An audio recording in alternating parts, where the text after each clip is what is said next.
ഞാനേ കുറച്ച് ദിവസമായിട്ട് അല്പം പ്രയാസത്തിലായിരുന്നു ആരോഗ്യപരമായിട്ട്. അത് ഞാൻ നിങ്ങളോട് പറഞ്ഞില്ലെന്നേ ഉള്ളൂ. ഒന്നാമത് അത് പറയാൻ കൊള്ളാത്ത കാര്യം. ഇപ്പം അതിന് പരിഹാരം ആരംഭിച്ചു. ഇപ്പോൾ പരിഹാരം തുടങ്ങിയ സ്ഥിതിക്ക് ഇത് മാറും എന്നുള്ള വിശ്വാസമുള്ളതുകൊണ്ട് ഞാൻ നിങ്ങളോട് കാര്യം തുറന്നു പറയാം. എൻ്റെ കാലിൽ ഒരു കുരു പോലെ വന്ന്, കുരു പൊട്ടുന്ന അസുഖം പണ്ട് മുതലേ എനിക്കുണ്ടെന്നറിയാമല്ലോ. അപ്പോൾ അതുപോലത്തെ കുരുവായിരിക്കും എന്ന് വിചാരിച്ചു. പക്ഷേ ഇത് വലുതായി. ഞാൻ കയ്യിലുള്ള കുറച്ച് മരുന്നൊക്കെ പുരട്ടിയൊക്കെ നോക്കിയേ ഈ സാധനം വ്രണമായിട്ട് മാറി. കാലിലുണ്ടായി എന്ന് പറയുന്നതിന് മുമ്പ് ഇത് കക്ഷത്തിൽ അവിടെ ഇവിടെയൊക്കെ വന്നു. സംഗതി 3-4 വ്രണമായി. അപ്പം ഞാൻ ഡോക്ടറെ അടുത്ത് പോയി. ഡോക്ടർ പലവിധ പരിശോധനകളൊക്കെ നോക്കി ഇതിൻ്റെ കാരണം എന്താണെന്ന് പിടികിട്ടുന്നില്ല. അതുകൊണ്ട് മരുന്ന് കുറിക്കാൻ നിർവാഹമില്ല. മോഹൻദാസ് ഒരു കാര്യം ചെയ്യും, വല്ല ജ്യോത്സ്യനെയും ചെന്ന് കാണ്. ഇപ്പോൾ ജ്യോത്സ്യന്മാർക്കൊക്കെയാണ് ഇതുപോലത്തെ കാര്യങ്ങൾക്ക് പരിഹാരം നിർദ്ദേശിക്കാൻ പറ്റുന്നത്. ഞാനങ്ങനെ ജ്യോതിഷത്തിലൊന്നും വിശ്വാസമില്ല. എനിക്ക് പുരോഗമന ചിന്താഗതിയുള്ള ഒരാളാണെന്ന് നിങ്ങൾക്കറിയാമല്ലോ. അപ്പം ഞാൻ ജ്യോത്സ്യന്മാരോടൊക്കെ എനിക്ക് പരമപുച്ഛമാണ്. പക്ഷേ ഈ വ്രണത്തിൻ്റെ വേദനയും സംഗതിയൊക്കെ ആയിട്ട് വ്രണപ്പെട്ട് നിൽക്കുകയാണ്. അപ്പോൾ അതുകൊണ്ട് അറ്റ കൈക്ക് ജ്യോത്സ്യനെങ്കിൽ ജ്യോത്സ്യൻ എന്ന് പറഞ്ഞ് ഞാൻ തലയിലൊരു തോർത്തൊക്കെ ഇട്ട് ആരും കാണാതെ ജ്യോത്സ്യനെ ചെന്ന് കണ്ടു. ജ്യോത്സ്യൻ പ്രശ്നം വെച്ചൊക്കെ നോക്കി, ചന്ദ്രാലും ലഗ്നാലും കഷ്ടപ്പാടിൻ്റെ സമയമാണെന്നും കേതുവിൻ്റെ അപഹാരമുണ്ടെന്നും ഒക്കെ പറഞ്ഞ് അതിൻ്റെ ശ്ലോകമൊക്കെ പറഞ്ഞ് കുറച്ച് ബോറടിയായിരുന്നു. എന്നാലും ഞാനിരുന്ന് കേട്ടു. ഞാൻ ചോദിച്ചു, എന്താ ഈ പ്രശ്നം എന്താ? പുള്ളി പറഞ്ഞു, മോഹൻദാസ് ഇത് സാധാരണ വ്രണമല്ല, മതവികാരം വ്രണപ്പെട്ടിരിക്കുകയാണ്, അതാണ് ഇതിൻ്റെ പ്രശ്നം. അപ്പം ഞാൻ പറഞ്ഞു, എനിക്കും അത് തോന്നി. കാരണം ഇതൊരു സാധാരണ വ്രണമല്ല, മതവികാരം, ഇതാണ് ഇതിൻ്റെ പിന്നിൽ. ഈ മതവികാരം വ്രണമായിട്ട് പുറത്ത് ചാടിക്കഴിഞ്ഞാൽ ഇതിന് പരിഹാരം വലിയ പ്രയാസമാണ്. എന്ത് ചെയ്യുമെന്ന് ജ്യോത്സ്യനും അറിയാമില്ല. അപ്പം ഞാൻ വേറെ ആർക്കെങ്കിലും മതവികാരം വ്രണപ്പെട്ടിട്ടുണ്ടോ എന്ന് അറിയണമല്ലോ. ഞാൻ നമ്മുടെ ഹിന്ദു ഐക്യവേദിയുടെ പ്രസിഡൻറ്റ് RV ബാബുവിനെ വിളിച്ച് ചോദിച്ചു. അപ്പോൾ ബാബു പറഞ്ഞു, അയ്യോ, ഞാൻ ശരീരമാകെ വ്രണമായിട്ട് കിടക്കുകയാണ്, ആശുപത്രി പോകാൻ പോലും പറ്റുന്നില്ല. ആ കിടക്കപ്പായ എണീറ്റിട്ട് വേണ്ടേ ആശുപത്രി പോകാൻ. പഴയ പോലെയല്ലോ, ഡോക്ടർമാർ വീട്ടിൽ വന്ന് ചികിത്സിക്കുകയല്ലോ. ആ അവശനിലയിലാണ് ബാബു. അപ്പം ഞാൻ അടുത്ത വർഗീയവാദിയെ വിളിച്ചു. ആരും നമ്മുടെ വത്സൻ തില്ലങ്കേരി. തില്ലങ്കേരി ഫോൺ എടുക്കാൻ തന്നെ താമസിച്ചു. ഞാൻ ചോദിച്ചു, എന്ത് പറ്റി? തില്ലങ്കേരി പറഞ്ഞു, എനിക്ക് തീരെ മേല, കംപ്ലീറ്റ് ശരീരം മുഴുവൻ പൊട്ടി ഒലിക്കുകയാണ്. ഞാൻ പറഞ്ഞു, ഇത് മതവികാരമാണോ? ആണെന്നാണ് എനിക്ക് തോന്നുന്നത് എന്ന് വത്സൻ തില്ലങ്കേരി. ചുരുക്കി പറഞ്ഞാൽ ഈ ഹിന്ദു വർഗീയവാദികൾ മുഴുവൻ ഈ മതവികാരം വ്രണപ്പെട്ട് ആകെ പ്രശ്നത്തിലാണ്. ഞാനാണ് അല്പം കുറവ് അക്കാര്യത്തിൽ. മറ്റുള്ളവരുടെ ഇത് കേട്ട് കഴിഞ്ഞപ്പോൾ, അവരുടെ പ്രയാസം അറിഞ്ഞപ്പോൾ എൻ്റെ പ്രയാസം പകുതി കുറഞ്ഞു. എന്തുവായിക്കോട്ടെ, ഇതിന് പരിഹാരം വേണമല്ലോ എന്നൊക്കെ പറഞ്ഞിട്ട് ഒരു ആയുർവേദ വൈദ്യനെ കണ്ട് പച്ചിലയും അതും ഇതുമൊക്കെ മേടിച്ച്, കണ്ടപത്രാദി സാധനങ്ങളൊക്കെ മേടിച്ച് ചതയ്ക്കുകയും പിടിക്കുകയൊക്കെ ചെയ്ത് പുരട്ടി ഇപ്പോൾ കുറഞ്ഞു വരുന്നു. അപ്പോൾ കുറഞ്ഞു വരാൻ മരുന്ന് മാത്രം പോരാ, ഇതിന് വേറൊരു മരുന്നുണ്ട്. അതാണ് ഭാരതീയ ന്യായ സംഹിത. അതിൽ ഇതിന് മരുന്ന് പറഞ്ഞിട്ടുണ്ട്. അതിലെ സെക്ഷൻ 299, പിന്നെ 355 1C ഇതുപോലത്തെ വകുപ്പുകൾ ഇതിനുള്ള പരിഹാരമാണ്. അപ്പോൾ ഞാനതെടുത്ത് നോക്കി. അത് സംഭവം ശരിയാണ്. മതവികാരം വ്രണപ്പെടുത്തുക, അതിന് കേസെടുക്കുക. അപ്പോൾ ഗുരുത്തം പോലെ പത്തനംതിട്ടക്കാരനൊരാൾ അയാൾ പോലീസിലൊരു പരാതി കൊടുത്തു. അയാളുടെ മതവികാരം വ്രണപ്പെട്ടു എന്ന് പറഞ്ഞുകൊണ്ട് അയാളപ്പോൾ ആവുന്നത്ര ചികിത്സ, പത്തനംതിട്ട എന്നൊക്കെ പറഞ്ഞാൽ ആയുർവേദക്കാരുടെ കൂടാണ്, ജ്യോത്സ്യന്മാരും ഇഷ്ടം പോലെയുണ്ട്. പക്ഷേ ഇതൊന്നും ഏൽക്കാഞ്ഞിട്ട് ഈ മനുഷ്യൻ ഈ ഭാരതീയ ന്യായ സംഹിതയിലെ മരുന്ന് കണ്ടെത്തിയിട്ട് അത് വേണം എന്ന് പറഞ്ഞിട്ട് അത് പോലീസ് സ്റ്റേഷനിലേക്ക് ഇട്ടുള്ളൂ. പുള്ളി കൊണ്ടുപോയി പോലീസിലൊരു പരാതി കൊടുത്തു. അപ്പോൾ മതവികാരം വ്രണപ്പെടാൻ കാര്യം എന്താ? അത് ഈ പോറ്റിയെ ഗീറ്റിയെ എന്നൊക്കെ പറഞ്ഞിട്ട് ഒരു പാട്ട്. എൻ്റെ ദൈവമേ, ഞാനിത് ശ്രദ്ധിച്ചില്ല കേട്ടോ. ഞാനിതുപോലത്തെ ട്രോൾ പാട്ടുകളൊന്നും അങ്ങനെ ആസ്വദിക്കാനുള്ള ഒരു മാനസികാവസ്ഥ എനിക്കില്ല. അപ്പം ഒരു റീലിൽ ഇങ്ങനെ പോകുന്ന കണ്ടു. നമ്മൾ മൊബൈൽ ചുമ്മാ ഇരിക്കുമ്പോൾ തോണ്ടുമല്ലോ. ഈ തോണ്ടുന്നതിനിടയ്ക്ക് ഈ സാധനം വന്നു. അപ്പം ഒരുത്തനെന്തോ പാട്ട് പാടുന്നു, ഞാനതങ്ങ് തള്ളിവിട്ടു. പോട്ടെ, എന്തെങ്കിലും ആയിക്കോട്ടെ എന്ന്. സംഭവം ശബരിമലയിലെ ഈ സ്വർണം കട്ടതാണ് പ്രശ്നം. അത് നമ്മുടെ വീരമണിയുടെ പാട്ട് പോലെ പുള്ളി ആക്കിയിരിക്കുന്നു. കുഴപ്പമില്ല. പിന്നെ വീരമണിയുടെ അത്രയും വോളിയൊന്നുമില്ലെന്നേ ഉള്ളൂ. വീരമണി നിങ്ങൾക്കറിയാമല്ലോ, മന്ത്രസ്ഥായി എന്ന് പറഞ്ഞൊരു ശ്രുതിയുണ്ട് കർണാടക സംഗീതത്തിൽ. പള്ളിക്കെട്ട് ശബരിമലയ്ക്ക്, അറിയാമല്ലോ. അങ്ങനെ പതുക്കെ തുടങ്ങിയിട്ട് പിന്നെ വെടി പൊട്ടുന്ന പോലെ 12.5 കട്ടയ്ക്കാണ് പള്ളിക്കെട്ട് എന്ന് പറഞ്ഞ് തുടങ്ങി. എൻ്റെ അമ്മോ, നെഞ്ചത്ത് വന്നിടിക്കും വീരമണിയുടെ പാട്ട്. വർഷം 10-35 അപ്പോൾ ഈ സാധനം കേട്ട് ഞാനും പലതവണ ഞെട്ടിയിട്ടൊക്കെയുണ്ട്. പള്ളിക്കെട്ടെടുത്ത് ഒന്ന് തുള്ളിയാലോ എന്ന് ആർക്കും തോന്നിപ്പോകും. മരിച്ചവൻ പോലും എണീറ്റിരുന്നിട്ട് അയ്യപ്പൻ്റെ ശരണം വിളിക്കുന്നതുമൊക്കെ അത്രയ്ക്ക് ഊർജ്ജമുള്ള ഒരു പാട്ട്. സമ്മതിക്കണം ആ മനുഷ്യനെ, വീരമണിയെ. ഇപ്പോൾ വീരമണി എന്ന് പറഞ്ഞ് നടക്കുന്ന വീരമണിയുടെ അനന്തരവനോ മറ്റുമാണ് കേട്ടോ, ഡ്യൂപ്ലിക്കേറ്റ് വീരമണിയാണ്. ആക്ച്വൽ വീരമണി മരിച്ചുപോയി. അപ്പോൾ ഈ സംഗതി, ഇതിൻ്റെ പാരഡിയാണ് ഇറങ്ങിയിരിക്കുന്നത്. പോറ്റിയെ കയറ്റിയെ എന്നൊക്കെ. ഈ മന്ത്രസ്ഥായിലുള്ള ഇതൊന്നുമില്ല, പാരഡിയില്ല. പാരഡി നേരെ ഉച്ചസ്ഥായിൽ അങ്ങ് തുടങ്ങുക. വീരമണിയുടെ 12.5 കട്ടയ്ക്കൊന്നും ഇപ്പോൾ ആരും പാടാറില്ല. അവിടെ ഒന്നും എത്തുകയില്ല. പിന്നെ ആരെങ്കിലുമൊക്കെ പാടിയെങ്കിലേ ഉള്ളൂ. ഈ പാട്ട് അവിടം വരെ ഒന്നും പോയില്ല. ഇതൊരു 6-7 കട്ട 8 കട്ടയ്ക്കുള്ള പാട്ടാണ്. അപ്പോൾ അങ്ങനെ. പക്ഷേ ഈ സാധനം പോപ്പുലറായി. ഇത് പോപ്പുലറാകും തോറുമാണ് എനിക്ക് മതവികാരത്തിൻ്റെ ഗുരു വരികയും പിന്നെ അത് വ്രണമായിട്ട് മാറുകയൊക്കെ ചെയ്തത്. ഏതായാലും മരുന്നുമൊക്കെ മേടിച്ച് ഞാൻ വീട്ടിൽ വന്നു കഴിഞ്ഞപ്പോൾ ഉണ്ടല്ലോ, വീട്ടുമുറ്റത്ത് എനിക്ക് ചെറിയൊരു മുറ്റമേ ഉള്ളൂ. അപ്പം ഞാൻ 4-5 ടൈൽസൊക്കെ മേടിച്ച് അത് വൃത്തിയായിട്ട് കിടക്കട്ടെ, ചെളിയൊക്കെ പിടിക്കണ്ടെന്ന് വിചാരിച്ച് അവിടെ ഞാൻ നോക്കിക്കഴിഞ്ഞപ്പോൾ മതസൗഹാർദ്ദം തകർന്ന് കിടക്കുന്നു. അതിൻ്റെ കഷ്ണങ്ങളൊക്കെ ചെതറി ചെളിയും പിടിച്ചു, ഒന്നും പറയണ്ട. മുറ്റത്ത് കാലുകുത്താൻ നിർവാഹമില്ല. ഒരു കണക്കിനാണ് ഞാൻ വീട്ടിനുള്ളിൽ കയറിപ്പറ്റിയത്. മതസൗഹാർദ്ദവും തകർന്ന് കിടക്കുന്നു. ഞാനപ്പോൾ ഒരു നിവൃത്തിയില്ലാതായി കഴിഞ്ഞാൽ ഒരു ചികിത്സയും ഇല്ലാത്തവന് കാളൻ നെല്ലായി എന്ന് പറയുമല്ലോ. അതുപോലെ ഒരു പ്രയോഗം ഞാനങ്ങ് നടത്തി. നേരെ മുഖ്യമന്ത്രിയെ വിളിച്ചു. നമുക്ക് പേടിക്കാനും തന്നെ, നമുക്ക് മുഖ്യമന്ത്രി ആയാലും എന്താ, പ്രധാനമന്ത്രി ആയാലും എന്താ. ഞാൻ നരേന്ദ്രമോദി, അമിത്ഷാ തുടങ്ങിയവരൊക്കെ ഇടയ്ക്കിടയ്ക്ക് വിളിക്കുന്നത്. എനിക്ക് ദേഷ്യം വന്നു കഴിഞ്ഞാൽ ഞാൻ വിളിച്ച് 2 ചീത്ത പറയും. അതുപോലെ മുഖ്യമന്ത്രിയെ വിളിച്ചിട്ട് ഞാൻ പറഞ്ഞു, ഇതെന്ന് ഞാൻ പോക്കൃത്തരാണ് ഈ നാട്ടിൽ. ഇതാകെ കൂടെ മതവികാരം വ്രണപ്പെട്ട് കിടക്കുന്നു, ഈ മതസൗഹാർദ്ദം തകർന്ന് കിടക്കുന്നു. പുള്ളി പറഞ്ഞു, 1 സെക്കൻഡ് മോഹൻദാസ് എന്ന് പറഞ്ഞ് പുള്ളി എണീറ്റ് ജനലിങ്ങ പോയി നോക്കിയിട്ട് പറഞ്ഞു, ക്ലിഫ് ഹൗസിൻ്റെ പറമ്പ് മൊത്തം മതസൗഹാർദ്ദം തകർന്ന് കിടക്കുക. ഈ ചക്കയൊക്കെ പഴുത്ത് താഴെ വീണ് കഴിയുമ്പോൾ തെറിക്കുമല്ലോ, ചുളയും ചക്കക്കുരുവും ഒക്കെ കൂടെ ആ പ്രദേശം മുഴുവൻ കുളമാകും. അത് കഴിയുമ്പോൾ ഇതിൻ്റെ പുറത്ത് ഒരു നീല നിറമുള്ള ഈച്ച, മണിയൻ ഈച്ച എന്ന് പറയും ഞങ്ങളുടെ നാട്ടിലൊക്കെ. ഈ മണിയൻ ഈച്ച മൂളിക്കൊണ്ട് പറക്കും ഈ ചീഞ്ഞ ചക്കയുടെ പുറത്തുകൂടെ. ഇതുപോലെ മതസൗഹാർദ്ദം തകർന്നിട്ട് അതിൻ്റെ നാറ്റം കൊണ്ട് പിണറായി വിജയൻ ഇരിക്കാൻ മേല. പുള്ളി പെട്ടെന്ന് ജനലൊക്കെ അടച്ചിട്ട് എന്നോട് പറഞ്ഞു, സംഭവം വളരെ സീരിയസ് ആണ് മോഹൻദാസ്, ഒരു കാര്യം ഇച്ചിരി ക്ഷമിക്കുക, ഞാനും നോക്കട്ടെ എന്ന് പറഞ്ഞിട്ട് പുള്ളി നേരെ പത്തനംതിട്ടയ്ക്ക് വിളിച്ച് പറഞ്ഞു, അവിടുത്തെ പോലീസ് സ്റ്റേഷനിൽ വല്ല പരാതിയും വന്നിട്ടുണ്ടോ? ഉണ്ട് സാറ്. വേഗം FIR എടുക്കുക. FIR എടുത്തു. FIR എടുത്തു കഴിഞ്ഞപ്പോൾ അതിനകത്ത് ഒരു അബദ്ധം, അത് പിന്നീടാണ് അറിഞ്ഞത്.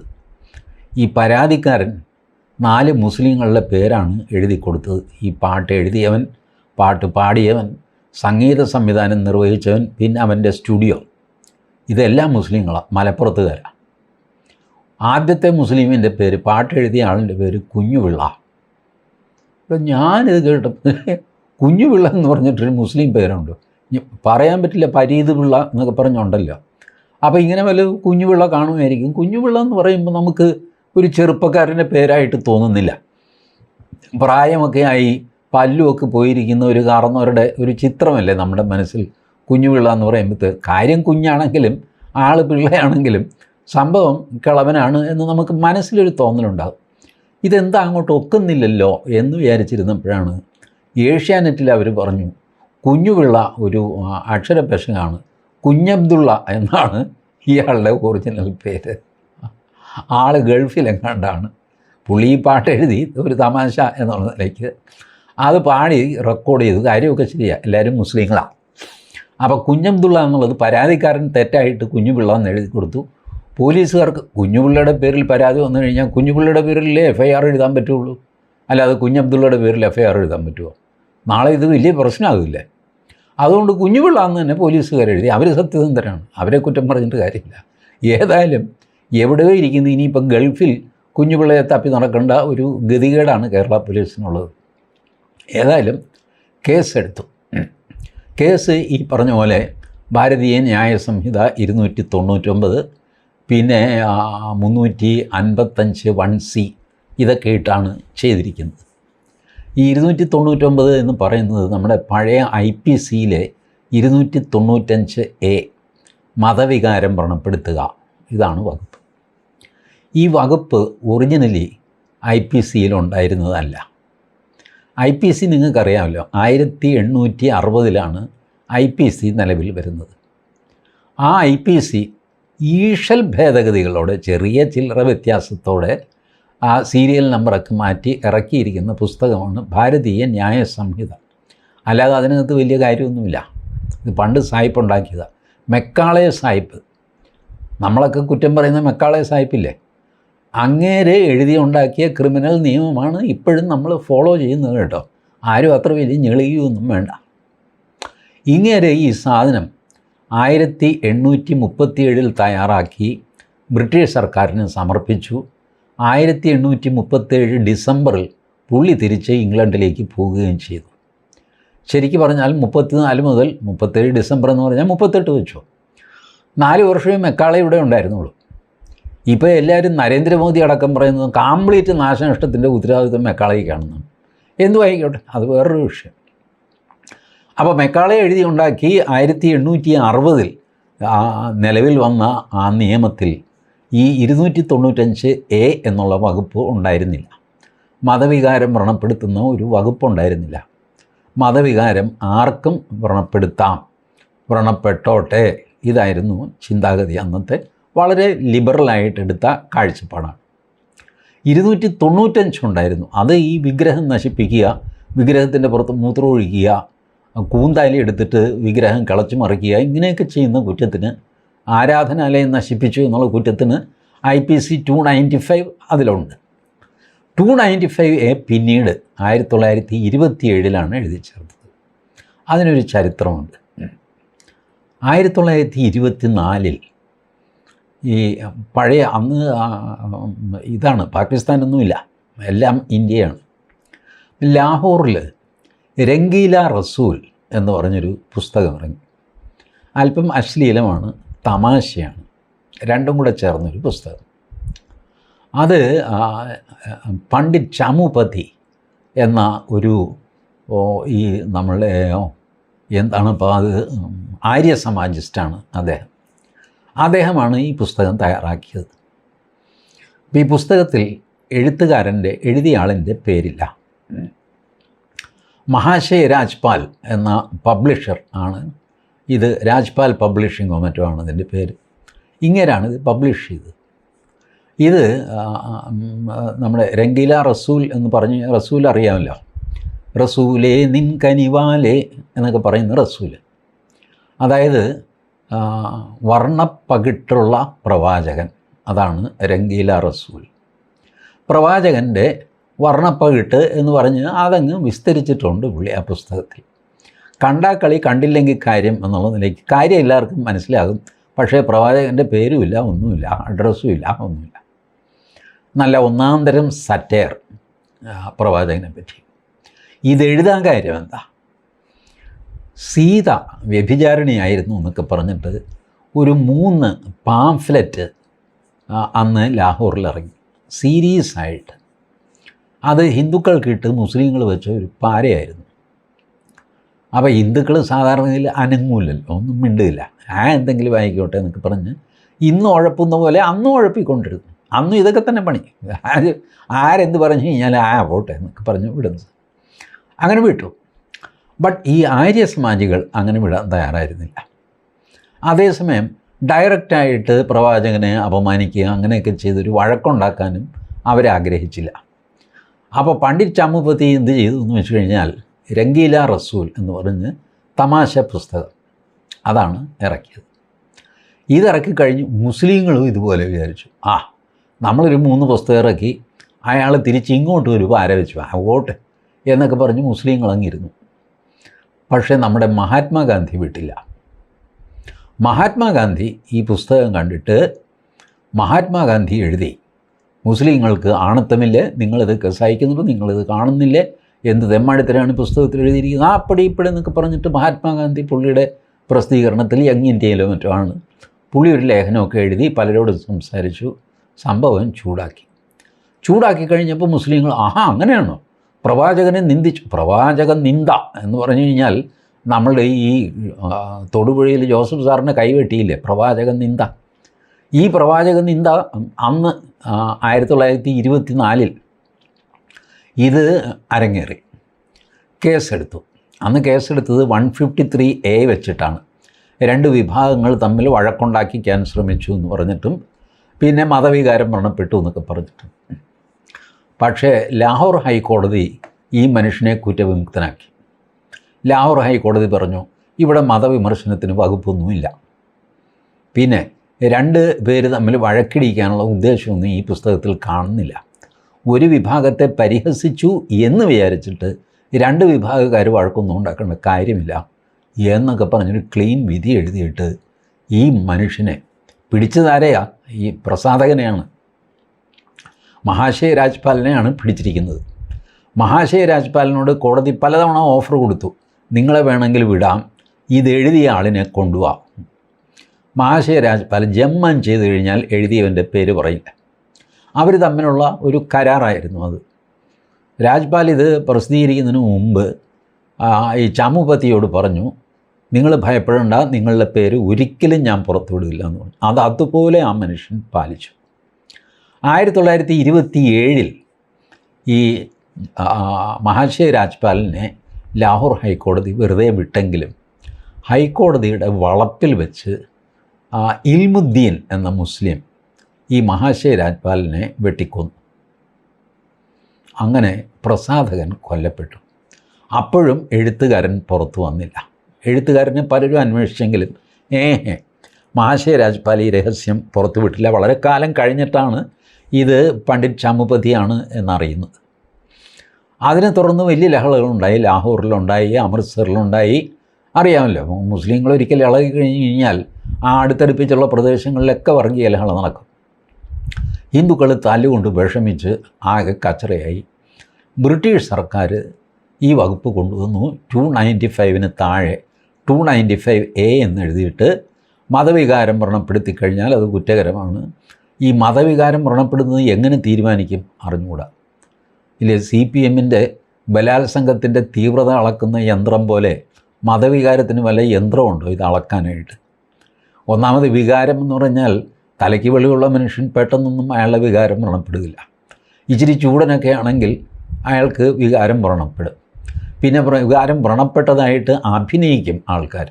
ഇങ്ങനെയൊക്കെ സംഭവിക്കും. പക്ഷേ ഇതിനൊക്കെ ഇപ്പോൾ പോലീസ് പിടിച്ചുകൊണ്ട് പോകും. 3 വർഷത്തെ ശിക്ഷയാണ്. കോഗ്നൈസബിൾ ഒഫൻസാണ്. 299 എന്ന് പറഞ്ഞിട്ട് ഭാരതീയ ന്യായ സംഹിത ഉണ്ടാക്കിയപ്പോഴും 3 വർഷമാണ് ശിക്ഷ. പക്ഷേ കോഗ്നൈസബിൾ ഒഫൻസാണ്. അതായത് സ്റ്റേഷൻ ജാമ്യം കിട്ടില്ല. മജിസ്ട്രേറ്റിന് മുമ്പിൽ പോയിട്ട് വേണം ജാമ്യം എടുക്കാൻ. മജിസ്ട്രേറ്റ് ഇല്ലേ, രാഹുൽ ഈശ്വറിനെ പിടിച്ച മജിസ്ട്രേറ്റ് പോലെയാണെങ്കിൽ ചുമ്മാ അങ്ങോട്ടൊരു 15 ദിവസം കിടക്കട്ടെ ഈ ചെറുക്കനകത്ത് എന്നൊക്കെ വിചാരിച്ച് കളയും. ഇതൊക്കെ നമ്മുടെ കയ്യിൽ ഇപ്പം മോശമെന്ന് വെച്ചോ ആ കേസിൽ, എന്തു ആയിക്കോട്ടെ, ഞാനതിനെപ്പറ്റി കമൻ്റ് അടിക്കുന്നില്ല. പിന്നെ ഈ കുന്തയെല്ലാം കൂടെ എൻ്റെ തലയിൽ വരണ്ട. അപ്പോൾ അങ്ങനെ ഈ വകുപ്പിൽ കേസ് എടുത്തിരിക്കുകയാണിപ്പോൾ ഈ പോറ്റിയെ കേറ്റിയെ എന്നൊക്കെ പറഞ്ഞുള്ള പാട്ട്. ഇതിന് കാരണം ഇത് തയ്യാറാക്കിയത് 3 മുസ്ലിങ്ങളാണ്. സംഭവം കുഞ്ഞുപിള്ള എന്ന് തെറ്റി എഴുതിയെങ്കിലും ആൾ കുഞ്ഞബ്ദുള്ളയാണല്ലോ. കുഞ്ഞബ്ദുള്ള ഗൾഫിൽ നിന്ന് വന്നു കഴിഞ്ഞാൽ അപ്പം തന്നെ അയാളെ പൊക്കും. ഇപ്പോൾ പിണറായി വിജയൻ്റെ പോലീസ് പറയുന്നത് ഈ 4 പേരും, ഈ പാട്ടെഴുതിയ ആൾ, സംഗീത സംവിധാനം ചെയ്ത ആൾ, സംഗീത സംവിധാനം എന്ന് പറഞ്ഞാൽ അത് വീരമണിയുടെ പാട്ട് വേറെ ആരുണ്ട് സംഗീത സംവിധാനമാണെന്ന് എന്തു വായിക്കോട്ടെ. ഇപ്പോൾ ഈ കേസിൽ ഇയാളാണ് സംഗീത സംവിധായകൻ. പിന്നെ പാടിയ ഒരാൾ, അതിൻ്റെ പ്രൊഡ്യൂസർ, അതിൻ്റെ സ്റ്റുഡിയോ, ഈ പണ്ടാരക്കെട്ട് എല്ലാം മുസ്ലിങ്ങളാണ്. അപ്പോൾ മുസ്ലിങ്ങൾ അയ്യപ്പനെ അപമാനിക്കുന്നതിലൂടെ ഹിന്ദുക്കളിൽ ഈ വേണ്ടാത്ത വർഗീയ ചിന്ത ഉണ്ടാക്കുകയും അങ്ങനെ ഒരു ഹിന്ദു മുസ്ലിം ലഹളയ്ക്ക് വഴിവെക്കുകയും ചെയ്തു എന്നൊക്കെ പറഞ്ഞാണ് കേസ്. എൻ്റെ ദൈവമേ, ഇത് എഴുതിയ മുസ്ലിങ്ങൾക്കും ഈ ഒരു ചിന്ത പോയില്ല, ഇത് കേട്ട ഹിന്ദുക്കൾക്കും ചിന്ത. എല്ലാവരും ശബരിമലയിലെ സ്വർണം തട്ടിയതാണല്ലോ കാര്യം. അപ്പോൾ മാർക്സിസ്റ്റ് പാർട്ടിക്ക് അവർ പഞ്ചായത്ത് തിരഞ്ഞെടുപ്പെന്ന് പറയാൻ മേലപ്പ, തദ്ദേശ സ്വയംഭരണ തിരഞ്ഞെടുപ്പ്, എൻ്റെ അമ്മോ, ഇങ്ങനത്തെ വാക്കൊക്കെ കണ്ടുപിടിച്ചവനെ തല്ലിക്കൊല്ലണം. മനുഷ്യൻ്റെ നെഞ്ച് തകർന്നു പോകുന്ന വാക്ക്. എന്ത് വാങ്ങിക്കോട്ടെ, തദ്ദേശ സ്വയംഭരണ സ്ഥാപനങ്ങളിലേക്കുള്ള തെരഞ്ഞെടുപ്പിൽ മാർക്സിസ്റ്റ് പാർട്ടിക്ക് തിരിച്ചടി കിട്ടിയത് അതിൻ്റെ കാരണങ്ങളിൽ പ്രധാനം ഈ ശബരിമലയിലെ സ്വർണ്ണക്കൊള്ളയാണെന്നും ഈ പാട്ട് ഈ സ്വർണ്ണക്കൊള്ള എന്ന കാര്യം വളരെ രത്നച്ചുരുക്കത്തിൽ ആളുകളുടെ ഹൃദയത്തിലേക്ക് കയറ്റി വിട്ടുവെന്നും അങ്ങനെ അവർക്ക് ഹൃദയ പരിവർത്തനമുണ്ടായെന്നും അന്യഥാ ഇടതുപക്ഷ ചിന്താഗതി ഉള്ളവർ പോലും വലതുപക്ഷ തീവ്ര ഹിന്ദു വർഗീയവാദികളായിട്ട് മാറിയെന്നും അങ്ങനെ അവർ കോൺഗ്രസ്സിനും കിട്ടിയ സ്ഥലത്ത് BJPക്കും കണ്ടപത്രാതിക്കൊക്കെ വോട്ട് ചെയ്തെന്നും ആണ് പാർട്ടിയുടെ വിലയിരുത്തൽ. അപ്പോൾ അങ്ങനെയുള്ളവരെ ഒരു പാഠം പഠിപ്പിക്കുക. പിന്നെ എന്നെപ്പോലെ ബ്രാഹ്മണിക്കൽ ഹെജിമണിയൊക്കെ കിലുക്ക് നടക്കുന്ന ചരക്കുകൾ, അവരുടെ വികാരം വ്രണപ്പെട്ടല്ലോ. എനിക്കും വ്രണം രണ്ടും വന്നല്ലോ. കക്ഷത്തിൽ വ്രണമുള്ള കാരണം ഭരണഘടനാ മൂല്യങ്ങൾ പോക്കിപ്പിടിക്കാൻ പറ്റാതെ ഞാൻ വിഷമിക്കുന്നത് എനിക്കറിയാം. നിങ്ങൾക്ക് ചുമ്മാ വർത്താനം പറഞ്ഞാൽ മതി. ഇതിൻ്റെ വലിയ പ്രയാസമാണിത്. ഡെയിലി 3 തവണ ഭരണഘടന ഞാൻ ഉയർത്തിപ്പിടിക്കും. മതേതര മൂല്യങ്ങൾ ഉയർത്തിപ്പിടിക്കും, ഭരണഘടനാ മൂല്യങ്ങൾ ഉയർത്തിപ്പിടിക്കും, ഭരണഘടന മൊത്തം ഉയർത്തിപ്പിടിക്കും. ഇങ്ങനെയൊക്കെ ചെയ്താണ് ഞാൻ ജീവിതം മുന്നോട്ട് പോകുന്നത്. കാരണം നമുക്ക് ഇതല്ലാതെ വേറെ നിവൃത്തിയില്ലല്ലോ, ഇതിനെയൊക്കെ സംരക്ഷിക്കേണ്ടേ. അപ്പോൾ മതസൗഹാർദ്ദം തകർന്നത് ആർക്കെങ്കിലും സഹിക്കാൻ പറ്റുമോ? അത് പറ്റില്ല. അപ്പോൾ ഈ വകുപ്പുകളൊക്കെ ചേർത്തിട്ട് ഇപ്പോൾ കേസെടുത്തിരിക്കുകയാണ്. അതോടെ എൻ്റെ വ്രണങ്ങൾ മെല്ലെ കരിഞ്ഞു തുടങ്ങി. ഒരാഴ്ചയ്ക്കകം ഭേദമാകും എന്നാണ് ഞാൻ പ്രതീക്ഷിക്കുന്നത്. നിങ്ങൾക്കുമൊക്കെ വ്രണം വരാതെ നോക്കണം കേട്ടോ. ഈ മതവികാരം വ്രണപ്പെടുക എന്ന് പറഞ്ഞാൽ ചില്ലറ വ്രണമല്ല അത്. അതിൻ്റെ വേദന സഹിച്ചതിൻ്റെ എക്സ്പീരിയൻസ് വെച്ചിട്ടാണ് ഞാൻ നിങ്ങളോട് പറയുന്നത്. ഇത് കൂടാതെ പുറത്തിറങ്ങുമ്പോഴും ശ്രദ്ധിക്കണം. മതസൗഹാർദ്ദം തകർന്ന് കിടക്കുക, അതിൽ കയറി ചവിട്ടി പിന്നെ കാല് മുറിഞ്ഞു എന്നൊക്കെ പറഞ്ഞ് കേസുണ്ടാക്കരുത്. ആശുപത്രി ചിലവ് വല്ലാത്തതാണ് ഇന്നത്തെ കാലത്ത്. അതുകൊണ്ട് വഴിയിലും മുറ്റത്തുമൊക്കെ ശ്രദ്ധിക്കുക. മതസൗഹാർദ്ദം തകർന്ന് കിടപ്പുണ്ടാകും, മതേതരത്വം തകർന്ന് കിടപ്പുണ്ടാകും. അതുകൂടാതെ അടുത്ത അയൽവക്കത്ത് ആരുടെയെങ്കിലുമൊക്കെ വികാരം വ്രണപ്പെട്ട് പൊട്ടി ഒലിക്കുന്നുണ്ടെങ്കിൽ അതിന് നിങ്ങൾ ചികിത്സ ചെയ്യണം. ഇപ്പോൾ ഈ കേസ് വരുന്നതുകൊണ്ട് എല്ലാവരുടെയും ഈ പകർച്ചവ്യാധി കുറഞ്ഞു വരും കേട്ടോ. കേസിൽ ആൾക്കാരെ, മുസ്ലിങ്ങളെ പിടിച്ച് അറസ്റ്റ് ചെയ്ത് തുറുങ്കിൽ അടച്ചു കഴിഞ്ഞാൽ സമ്പൂർണ്ണമായിട്ട് ഹിന്ദുക്കളുടെ വികാരവും വ്രണവും ഒക്കെ ഉണങ്ങിക്കോളും എന്നാണ് പിണറായി വിജയൻ പറഞ്ഞിരിക്കുന്നത്. ഇനി എന്താകുമെന്ന് ദൈവത്തിനറിയാം. ഈ ജാതി നമ്പറുകൾ കൊണ്ട് ഇനിയും കേരളത്തിലുള്ളവരെ പറ്റിക്കാം എന്നൊക്കെ വിചാരിച്ചാൽ അത് മണ്ടത്തരമാണ് എന്നൊന്നും ഞാൻ പറയില്ല കേട്ടോ. കാരണം മണ്ടന്മാരുടെ ഒരു കേന്ദ്രമാണ് കേരളം. ഞാനും തരക്കേടില്ലാത്തൊരു മണ്ടനാണ്, അതുകൊണ്ടാണ് കേരളത്തിൽ കഴിയുന്നത്. ജീവിച്ചു പോകണമെങ്കിൽ ഇവിടെ അല്പസ്വല്പം സാമാന്യ ബുദ്ധിയൊക്കെ ഉള്ളവർക്ക് ജീവിക്കാൻ പറ്റില്ല. നമ്മൾ മണ്ടനായിരിക്കണം, അല്ലെങ്കിൽ മണ്ടനാണെന്ന് അഭിനയിക്കുകയെങ്കിലും വേണം, എങ്കിലേ കേരളത്തിൽ ജീവിച്ചു പോകാൻ പറ്റുള്ളൂ. അതുകൊണ്ട് കേരളത്തിലെ മണ്ടന്മാരുടെ കൂട്ടത്തിൽ ഒരാളായ ഞാനും നിങ്ങൾക്ക് നന്മകൾ നേരുന്നു. നിങ്ങളുടെ വ്രണങ്ങളും വളരെ വേഗം ഭേദപ്പെടട്ടെ. നമ്മളെല്ലാവരും മതസൗഹാർദ്ദത്തോടുകൂടി നമ്മൾ കഴിയാം. ഈ കേസ് കൊടുത്ത അത് എന്ത് സംഘടനയാണ്? അപ്പോൾ അത് ശബരിമല തിരുവാഭരണ പാത സംരക്ഷണ സമിതി, അഖില ലോക സംഘടനയാണ്. തിരുവാഭരണം പോകുന്ന പാത സംരക്ഷിക്കുക. അവർ തിരുവാഭരണം സംരക്ഷിക്കുകയില്ല. തിരുവാഭരണം വേറെ ആരെങ്കിലും കൊണ്ടുപോകും. നമ്മുടെ വാസുവോ അയാളെക്കാണ് തിരുവാഭരണം കടത്തിക്കൊണ്ട് പോകും. ഇവർക്ക് തിരുവാഭരണം സംരക്ഷിക്കാൻ പറ്റില്ല. ആ പാത സംരക്ഷിക്കുക. കാരണം ഇത് കടത്തിക്കൊണ്ട് പോകണ്ടേ, നടന്നു പോകാൻ വഴി വേണ്ടേ. ആ വഴി സംരക്ഷിക്കുന്ന ടീമാണ് തിരുവാഭരണ പാത സംരക്ഷണ സമിതി. അത് തന്നെ ഒറിജിനലും ഡ്യൂപ്ലിക്കേറ്റും ഉണ്ട് അല്ലേ. ഒറിജിനൽ വേറെ ആരോ ഉണ്ട് പോലും. അതിൻ്റെ ആൾ ടി വിയിൽ വന്ന് പ്രസംഗിക്കുന്നത് ഞാൻ കേട്ടു. ഇതിൻ്റെ ആൾ ടി വിയിൽ വന്നിട്ടില്ല, പുള്ളി പോലീസ് സ്റ്റേഷൻ വഴിക്ക് ഓപ്പറേറ്റ് ചെയ്യുകയാണ്. ഇതിലേതാണ് ഒറിജിനൽ ഏതാണ് ഡ്യൂപ്ലിക്കേറ്റ് എന്ന് നമുക്ക് പറയാൻ പറ്റില്ല.